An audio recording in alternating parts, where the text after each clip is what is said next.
आप सभी को Supriya education hub YouTube channel पे स्वागत करती हूँ। आज के वीडियो में क्या होने वाला है, जैसा कि हम लोग अभी 2020 के केमिस्ट्री सब्सिडरी पार्ट 2 का क्वेश्चन बैंक का सॉल्यूशन कर रहे हैं। पहला वीडियो जो मैं आप लोगों को बनाई थी जिसमें बताई थी define entropy and prove that isothermal expansion के लिए एंट्रोपी का जो फार्मूला होता है उसको डिराइव की थी। जो हम लोगों का नेक्स्ट क्वेश्चन क्या है वो है एक्सप्लेन कार्नोट साइकिल।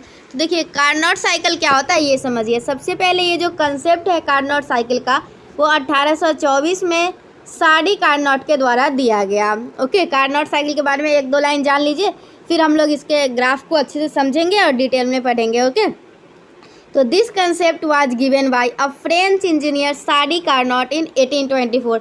तो आप लोगों को याद रहेगा जो कार्नोट साइकिल का कंसेप्ट है वो एक फ्रेंच इंजीनियर साडी कार्नोट ने 1824 में दिया था। Carnot employed a reversible cycle to demonstrate the maximum convertibility of heat into work. देखिए कार्नोट एक ऐसा कंसेप्ट दिए थे कि एक रिवर्सिबल साइकिल होगा जिसमें हम लोग मैक्सिमम हीट को वर्क में चेंज कर सके। ओके, मतलब मैक्सिमम हीट को हम लोग वर्क में चेंज कर सके। कार्नोट इंजन की इफ़िशियंसी, मतलब कार्नोट इंजन एक रिवर्सिबल साइकिल होगा और इसकी इफ़िशियंसी सबसे ज़्यादा होगी। ओके, तो चलिए अब देखिए ये ग्राफ से मैं आप लोगों को समझाती हूँ कार्नोट साइकिल क्या होता है। तो आप लोगों का एक प्रोसेस ए से लेके बी तक है, फिर है बी से सी, फिर है सी से डी और फिर है डी से ए।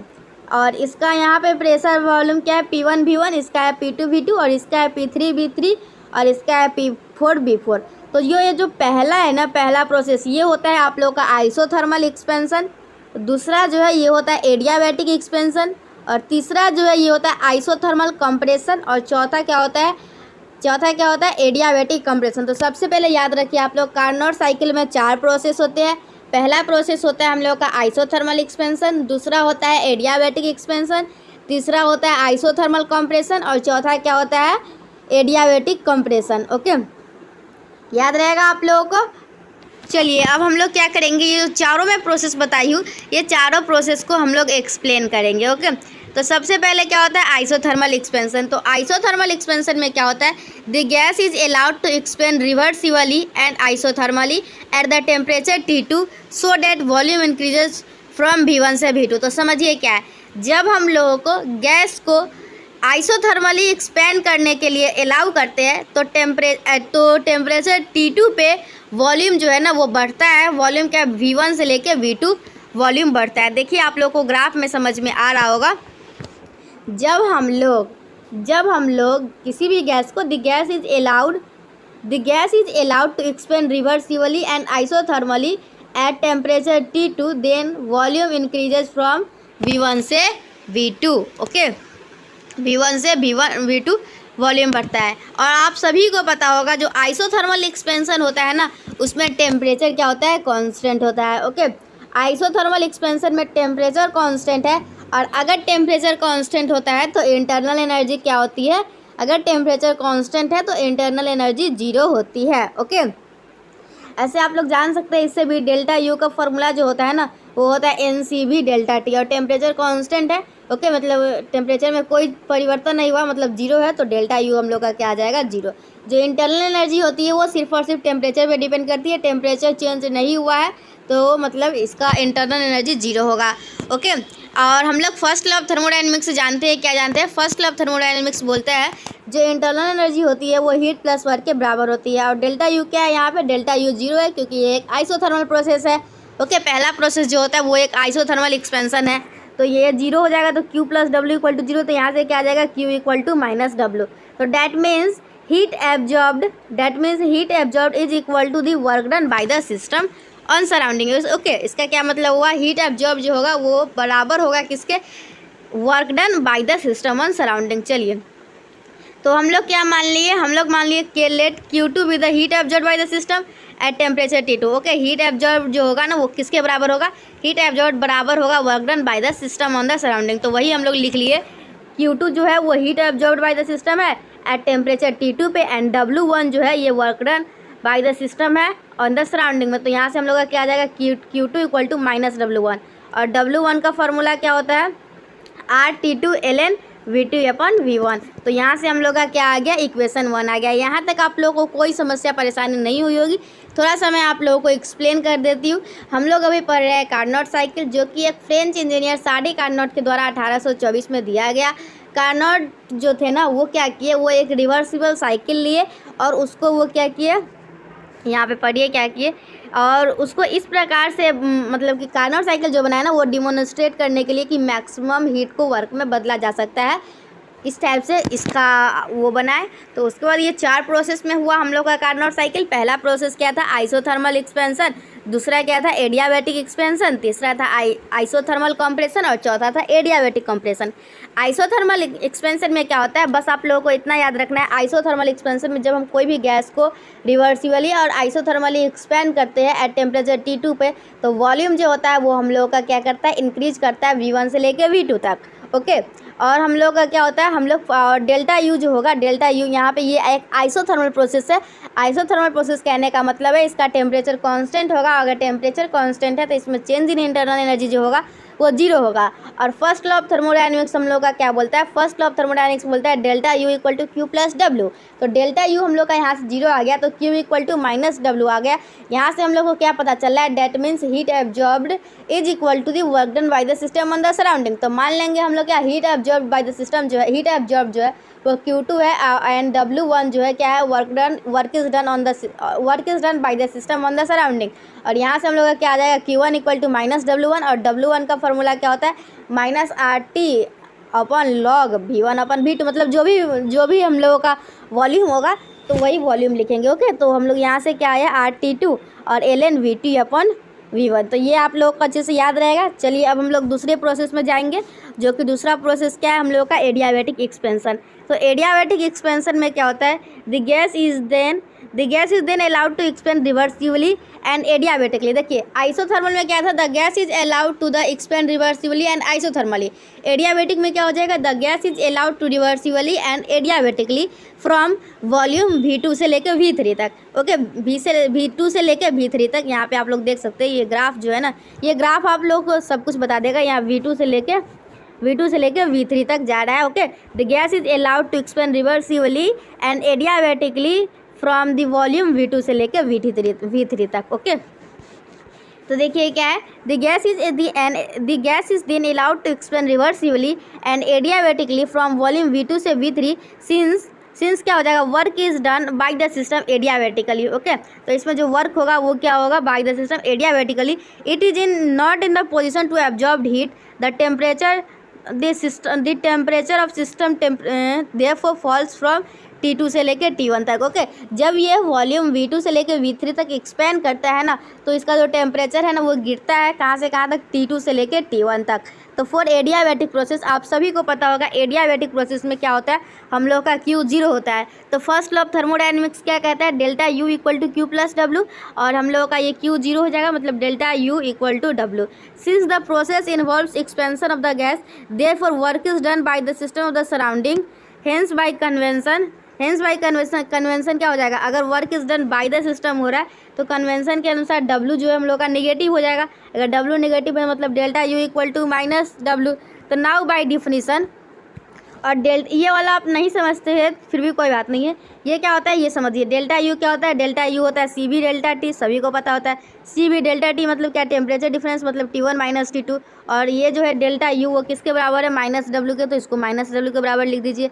अब हम लोग क्या करेंगे, ये माइनस W इधर लिखे है और CV into T1 minus T2 है, तो इसको माइनस कॉमन लेके T2 माइनस T1 लिख दीजिए। ओके, तो यहाँ से क्या आ गया, minus W equal to minus CV into T2 minus T1। Okay, यहाँ पे दोनों को माइनस नहीं भी काटिएगा, ऐसे ही रखिएगा तो सही रहेगा। इफ़ द, तो हम लोग क्या मान लेंगे, अगर इस स्टेज में वर्क डन जो है हम लोगों का W2 है तो किसके बराबर हो जाएगा, minus W2 equal to minus CV into T2 minus T1। और ये हम लोग मान लेंगे इक्वेशन 2। हम लोग पहला कंडीशन आइसोथर्मल एक्सपेंशन के लिए देख चुके हैं, दूसरा एडियाबैटिक एक्सपेंशन के लिए देख चुके हैं। अब हमारी बारी है आइसोथर्मल कंप्रेशन के लिए देखने की, और फिर हम लोग एडियाबैटिक कंप्रेशन के लिए देखेंगे, और उसके बाद हम लोग इसका आगे का समझेंगे सब कुछ। ओके, चलिए आइसोथर्मल कंप्रेशन क्या बोलता है हम लोगों का, आइसोथर्मल कंप्रेशन बोलता है after this the gas is subjected to reversible and isothermal compression at the lower temperature T so that the volume decreases from V3 से लेके V4 तक। तो in the case work is done on the system क्या हो जाएगा, यहाँ पे देखिए ये है, देखिए यहाँ पे प्रोसेस देखिए कौन सा है, आइसोथर्मल कंप्रेशन है। तो आइसोथर्मल में टेम्परेचर कांस्टेंट होता है, टेम्परेचर कांस्टेंट मतलब इंटरनल एनर्जी जीरो होगा। और फर्स्ट लॉ ऑफ थर्मोडायनेमिक्स क्या बोलता है, delta U equal to Q plus W। अगर ये जीरो है तो Q इक्वल टू किसके बराबर आ जाएगा, माइनस W के, ओके, या फिर W equal to minus Q के। तो यहाँ पे हम लोग इसका हीट क्या मान लेंगे, Q1 मान लेंगे, और ये क्या हो जाएगा, W3 हो जाएगा। ये वर्क डन, थर्ड स्टेज में वर्क डन W3 हो जाएगा। और इसका वॉल्यूम, इसका फॉर्मूला क्या हो जाएगा वर्क डन का, RT1 ln, और यहाँ पे V4/V3 हो जाएगा। ओके, RT ln V4/V3, ये हम लोग का इक्वेशन 3 हो गया। अब हम लोग का फोर्थ प्रोसेस कौन सा है, फोर्थ प्रोसेस हम लोग का एडियाबैटिक कंप्रेशन। एडियाबैटिक कंप्रेशन में आप सभी को पता होगा Q का वैल्यू जीरो होगा, और फर्स्ट लॉ ऑफ थर्मोडायनेमिक्स से delta U equal to Q plus W होता है। Since in adiabatic process Q equal to zero, तो यहाँ पे क्या आ जाएगा, delta U equal to W, और डेल्टा U क्या होता है, CV डेल्टा T। तो CV मतलब डेल्टा T मतलब T2 माइनस T1, और मान लेंगे क्या फोर्थ स्टेज में वर्क डन क्या है, W4 है। With the work done in the this stage then the W4 equal to हो जाएगा CV into T2 minus T1, और ये हम लोग का क्या हो जाएगा, इक्वेशन 4। ये चारों प्रोसेस हम लोग समझ लिए। अब हम लोग आगे की प्रक्रिया को देखेंगे। प्रोसेस देख लिए चारों प्रोसेस में क्या कैसे हुआ। फर्स्ट प्रोसेस में हम लोगों का क्या आया था, थोड़ा सा देख लीजिए। अच्छा वो पेज में इधर इसमें नहीं जोड़ी हो। तो फर्स्ट देखिए, अब आप लोगों को क्या करना है, अब आप लोगों को नेट हीट एब्जॉर्ब निकालना है Q। तो Q आप लोगों का नेट हीट एब्जॉर्ब क्या हो जाएगा, Q2, और प्लस मतलब कि जितने भी हीट इसमें निकाले गए हैं ना वो दोनों को ऐड कर देना है। तो 2 हीट निकला था। ओके, तो कौन कौन प्रोसेस में, आइसोथर्मल एक्सपेंशन में और आइसोथर्मल कंप्रेशन में। तो दोनों का Q2 और Q1 माइनस Q1 को ऐड कर देंगे तो क्या आ जाएगा, Q2 क्या आया था, RT2 ln V2/V1। आप लोग पीछे वाले पेज में देख सकते हैं। और माइनस Q1 का वैल्यू क्या आया था, RT1 ln V4/V3। तो हम लोग क्या करेंगे, ये प्लस, देखिए यहाँ पे ये आप लोगों का ये प्लस में आएगा। ओके, प्लस RT1 ये आएगा, तो हम लोग इसका साइन माइनस कर देंगे, और ये जो वॉल्यूम है ना इसको इंटरचेंज कर देंगे। V4/V3 है तो इसको V3/V4 कर देंगे, और इसको मान लेंगे इक्वेशन 5। और ये हम लोग का क्या आया, ये हम लोग का आया नेट हीट। इक्वेशन 5 क्या आया, हम लोग का नेट हीट। अब हम लोग क्या करेंगे, फॉर एडियाबैटिक एक्सपेंशन के लिए क्या आया था, हम लोग को सेकेंड प्रोसेस और फोर्थ प्रोसेस में एडियाबैटिक, ये एडियाबैटिक एक्सपेंशन है, और ये क्या है, एडियाबैटिक कंप्रेशन है। तो ये दोनों को कंपेयर करते हैं तो यहाँ से हम लोग का क्या आता है, V3/V4 इक्वल टू V4/V1, या फिर इसको बोल सकते हैं क्या, V1/V2 इक्वल टू V3/V4। तो ये वाला याद रखिएगा, आगे काम आएगा। तो यहाँ पे क्या हो जाएगा, hence the net heat absorbed according to equation 5 में भी पुट एज। तो हम लोग क्या करेंगे, जो हम लोग 5 में इक्वेशन लाए थे उसको हम लोग Q इक्वल टू ये आया था, और यहाँ से क्या आ जाएगा हम लोग का Q equal to Q2 minus Q1। तो यहाँ से ये हम लोग इक्वेशन 6 हो जाएगा। अब हम लोग क्या करेंगे, जितने भी वर्क डन है वो सारे के सारे को ऐड कर देंगे, पहला दूसरा तीसरा चौथा। तो हम लोग क्या करेंगे, वर्क डन क्या, पहला प्रोसेस में माइनस W1 आया था, दूसरा में माइनस W2, और तीसरा में W3, और चौथा में W4। तो ये जो भी वैल्यू निकाले हुए सारे को ऐड कर देंगे। ये माइनस में ये प्लस में दोनों सेम वैल्यू है तो कट जाएगा। तो यहाँ से हम लोग का वर्क डन का वैल्यू ये आएगा, यहाँ पे प्लस V4/V3 आएगा, तो हम लोग माइनस में कर लेंगे V3/V4, और ये मान लेंगे इक्वेशन 7। और ये हम लोग का है क्या, V2/V1 बराबर है V3/V4 के। तो इसको इसमें पुट कर देंगे तो हम लोग का ये वर्क डन का फॉर्मूला आ जाएगा इक्वेशन 8। ओके, इक्वेशन ये 8 हम लोग का क्या आया, work done equal to R into T2 minus T1/ln V2/V1।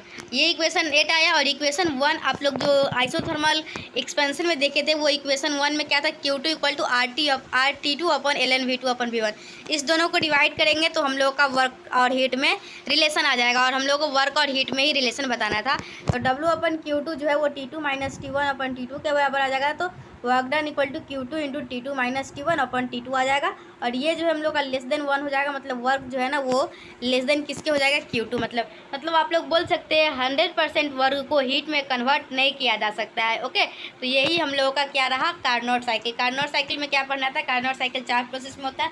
चारों प्रोसेस का सब कुछ जाने हैं, फिर सारे के हीट को ऐड किए, सारा वर्क ऐड किए, फिर लास्ट में जाने हैं कि हम लोग 100% वर्क को हीट में चेंज नहीं कर सकते या फिर मैक्सिमम कर सकते हैं। ओके, ओके मैक्सिमम, लेकिन 100% को नहीं किया जा सकता है।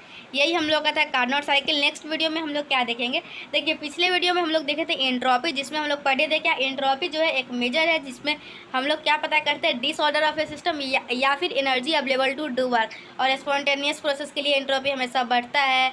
ये एक 5 फंक्शन है, मतलब इनिशियल और फाइनल, मतलब 5 स्टेट फंक्शन है। एंट्रोपी सिर्फ और सिर्फ इनिशियल और फाइनल पर डिपेंड करता है। ये सारी बात हम लोग फर्स्ट वीडियो में देखे थे और उसका हम लोग डेरिवेशन भी देखे थे डेल्टा एस के लिए। तो डेल्टा एस का जो मैथमेटिकल फार्मूला होता था वो डी क्यू अपन डी टी होता था, जिसमें से हम लोग फर्स्ट लॉ ऑफ थर्मोडायनेमिक्स का यूज करके डी क्यू के जगह पे D you minus D W लिखे थे और इसको हम लोग आगे जाके सॉल्व किए थे। तो हम लोग का फार्मूला आया था डेल्टा एस का आइसोथर्मल एक्सपेंशन के लिए। और आज की वीडियो में क्या देखे, कार्नोट साइकिल देखे, चारों प्रोसेस देखे, अच्छे तरीके से एक्सप्लेनेशन देखे। नेक्स्ट वीडियो में हम लोग का कौन सा क्वेश्चन है, नेक्स्ट वीडियो में ऑर्डर ऑफ रिएक्शन का डिराइव करना था और कैटालिस्ट का डिफिनेशन वगैरह है। तो नेक्स्ट वीडियो में हम लोग ग्रुप ए पूरा कंप्लीट कर लेंगे। ग्रुप ए पूरा नहीं होगा, क्वेश्चन नंबर 2 पूरा कंप्लीट करेंगे। 3 हम लोग नेक्स्ट वीडियो में करेंगे। आप लोग बस पेशेंस बनाए रखिए और कमेंट में बताते रहिए कि हाँ नेक्स्ट पार्ट जल्दी अपलोड कीजिए, ताकि मैं आप सभी के लिए जल्दी अपलोड करूँ। जब भी मैं आप लोगों का कमेंट देखती हूँ ना, उसके बाद ही मैं वीडियो बनाने जाती हूँ। तो आप लोग कमेंट करते रहिए। मिलते हैं नेक्स्ट वीडियो में। Till then bye, thanks for watching my video.